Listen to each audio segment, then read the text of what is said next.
read, and as a freelance writer and producer of a news analysis program, I'm surprised there's even any hesitation that there should not be complete and full release of information to the public. I mean, I'm even in favor of releasing police officers' names. I was reading the internet today, and there was a case where a young woman, because she was wearing Mumia sweatshirt, was arrested. False drugs were placed in her automobile. She was taken down to jail. This was in Philadelphia, not Santa Cruz. Yeah, this is a different, not very heavily. Philadelphia. Anyway, the point is that this officer's name will never be revealed to the press. Only thanks to the communication that is available, person to person, electronically, is this now emerging and surfacing to the public. So the point is that I think the attitude that the committee should adopt is we want to release all information unless the law specifically prevents us from doing that. And if the law prevents us from doing that, then it's in our interest to lobby to change that law.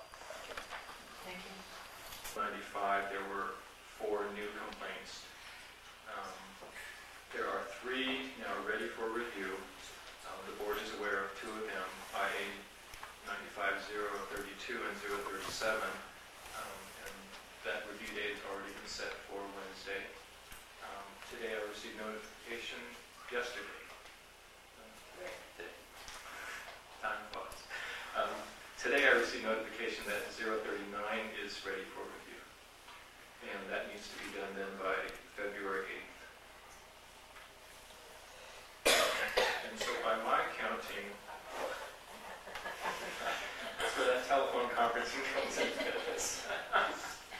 By my counting, there are 5 complaints outstanding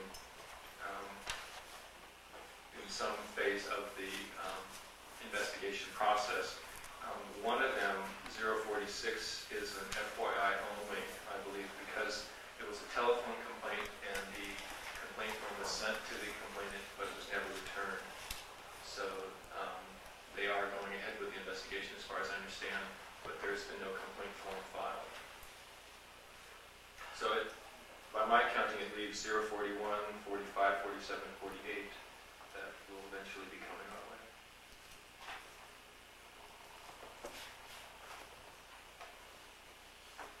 All right.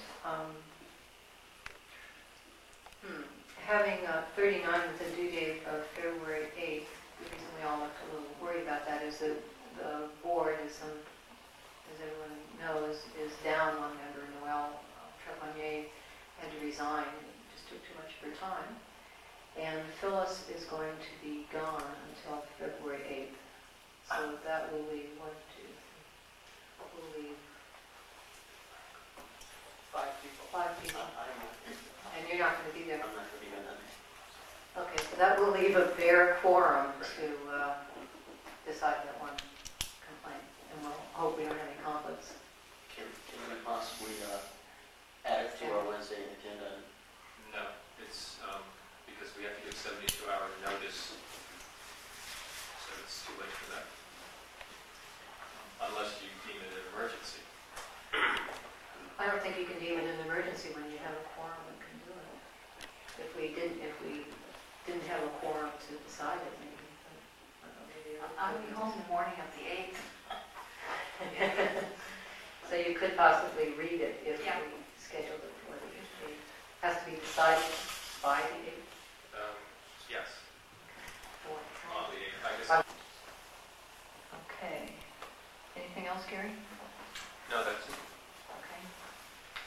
The next issue is election of officers. And we have 2 officers, essentially, a chair and a vice chair. Oh, that reporter went down to the police department and got the report himself and got a copy of that report, and that information wasn't. So for you to quote that due to no fault of the reporter who had no access to the complainant, the information in the article, in your opinion, was greatly misleading. I think that was the information that was available, and that may still be the information that's available from this point on, based on the information that we have from our legal counsel right now, which is the attorney. So I think that to create a committee right now and to give that committee power to determine what to release is very premature. And I think that based on the information that we have right now and the directive that we've received from John Farasoni, that have that committee would be powerless. We really couldn't do that. You're saying the committee would be powerless to be able to release information? On anything different than is being released now, because there is no other legal opinion out there. Well, what are we releasing now? It's varied. I mean, that's why I think what we've been releasing has not been completely constant or consistent. Gary? I'm being very cautious of what is released because of the sort of gray areas the city attorney has outlined for us as a board. And he says generic statements. You can't violate the confidentiality of the officers' names. General descriptions on what the complaint is about, and not going into too much case-specific detail. This is about as much guidance as he could give. There was one other factor in his opinion, and that was that if there was some public prior knowledge to an incident that leads to a complaint, and we release information about the complaint, that the public can link to that incident, and therefore perhaps link to the officer, then we are violating the confidentiality of the officer. This to me seems like it would only happen in very rare circumstances, but it also means that we would have to be aware of everything that's in print about incidents that happen in Santa Cruz officers. So it seems like an impossible chore. So as it is right now, until either we get a different opinion, I'm very cautious of what's released. Do you find the press seeking information from this board? They did initially when the board first started doing reviews.